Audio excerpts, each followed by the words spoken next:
Hi, this is Robert, and I'm bringing you another auto care tip. This one is specifically about batteries and some tips and tricks to know about batteries and how to get them to last a little longer in your car. You know, I've had cars that have had over 400,000 miles on them and really never had any battery issues. In all the years I've been driving, which is, about 30 years now, I've never owned a pair of jumper cables until just recently. About 6 months ago, I bought a pair of jumper cables because I've been helping a lot of other folks with cars. And other than that, I had never even owned a pair of jumper cables. So here's some tips and tricks from me and my experiences with car batteries. The first thing I want to talk to you about is purchasing a car battery. Now, I'm not one that believes that you have to have the model and brand of battery that goes in the car. As long as the car's battery matches the cranking amps of the one that goes in the car from the dealer, you should be fine. A lot of times you can find that information in the owner's manual.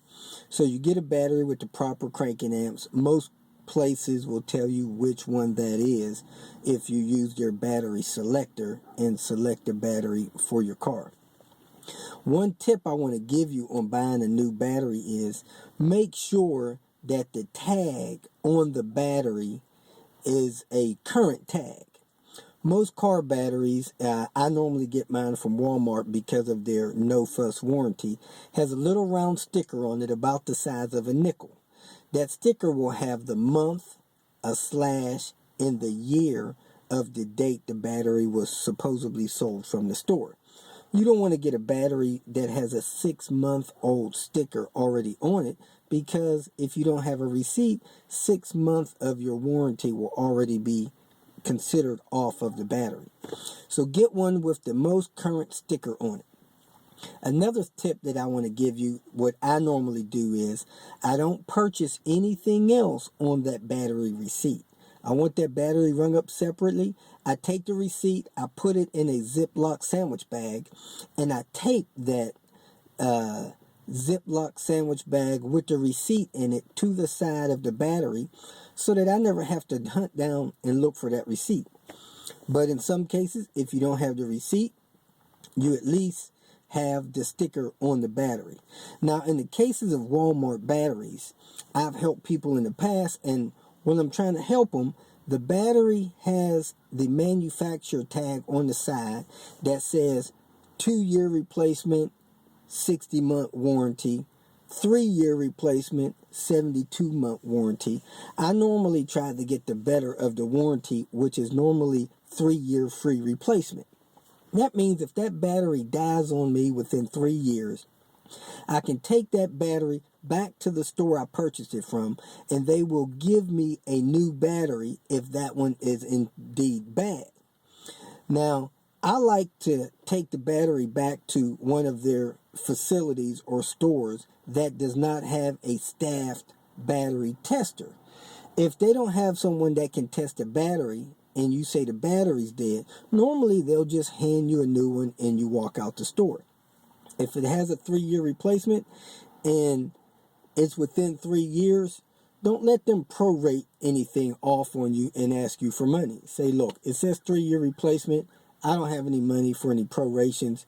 I'm supposed to get a new battery.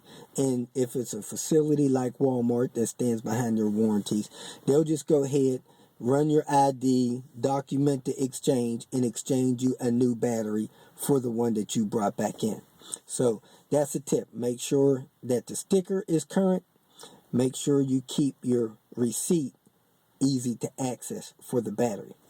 Now, a lot of people don't understand this and don't know this, but if you drive very short distances, let's say less than 5 miles to work, less than 5 miles back, your car is only running 10 minutes, 15 at the most, that is not sufficient time to allow the car's alternator system to properly charge your battery.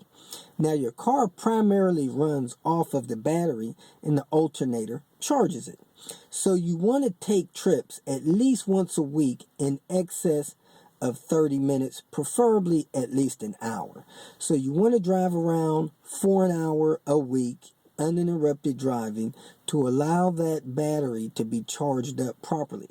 If you continue to make short trips, the car is running off the battery. That will chew away at the battery, and in 8 or 9 months, your battery may fail to start the car or go bad.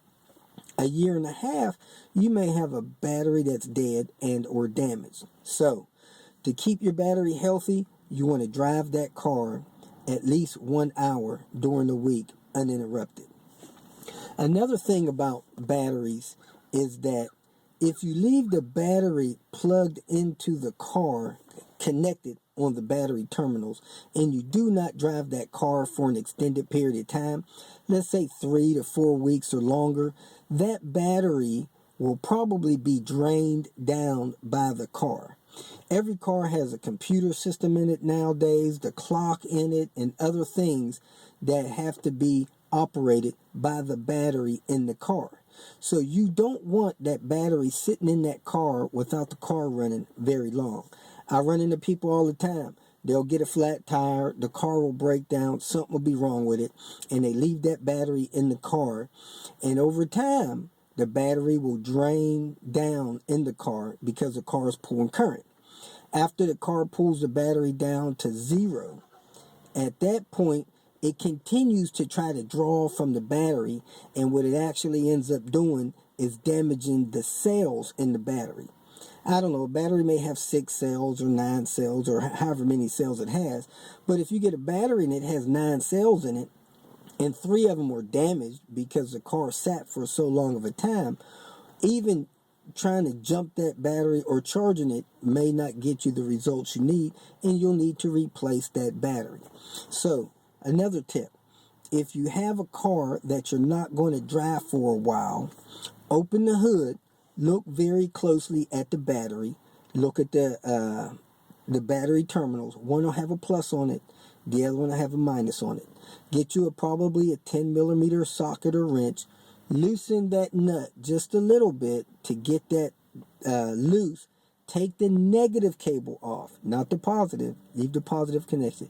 Take the negative cable off, put something over the battery so it doesn't try to reconnect, and leave it like that while you're not driving the car. That way, whenever you want to start the car back up in a month or 2 months or 6 months, you can likely hook up that negative cable, fire that car right up. I think the battery will probably stay charged for 6 months or a year in that kind of state. So, disconnect the negative battery cable if you're not going to drive that car for a while. Now, these cars, they're all electronic controlled items in there. They have fuel pumps. They have mass airflow sensors. They have, regulators and other things in the car. Now, what you want to understand is certain items will not operate under certain voltage. For instance, the headlights. The headlights may operate and appear to be bright with these nice new bright style headlights all the way down to 2 volts.